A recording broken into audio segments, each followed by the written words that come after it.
என்பதற்காக பணியிடை நீக்கம் செய்துள்ளோம், பணி மாற்றம் செய்துள்ளோம் என்று கூறுகின்றார்கள்.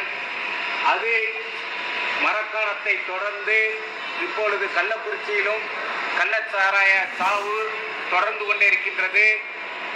இதை நிறுத்த வேண்டும் என்று சொன்னால் அந்த கலால்துறை அதிகாரிகளை இந்த வழக்கினை பொறுத்தவரை கொலை வழக்காக பதிவு செய்ய வேண்டும். அந்த கொலை வழக்கில் கலால்துறையினை சேர்ந்த அதிகாரிகளை குற்றவாளிகளாக சேர்க்கப்பட வேண்டும்.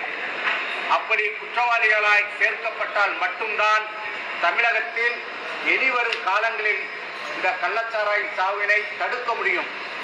கலால்துறைக்கு லாண்ட் ஆர்டர் மாதிரி ஒரு பிரச்சனை வருது, நாங்கள் அங்கே போகிறேன்னு சொல்ல முடியாது. கலால்துறைக்கு ஒன்று இந்த கள்ளச்சாராயத்தை விற்கிறத தடுக்கிறது அவங்களுடைய தொழிலை.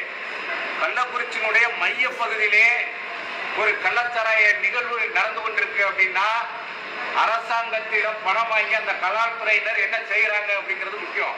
அதனால கலால்துறையை பூரா இந்த கொலை வழக்குல இந்த வழக்குமே கொலை வழக்காக பதிவு செய்யப்பட வேண்டும். இதிலுமே இப்ப எங்களுக்கு கிடைத்த தகவல் படி ஒரே வழக்காக பதிவு செய்திருக்காருங்க.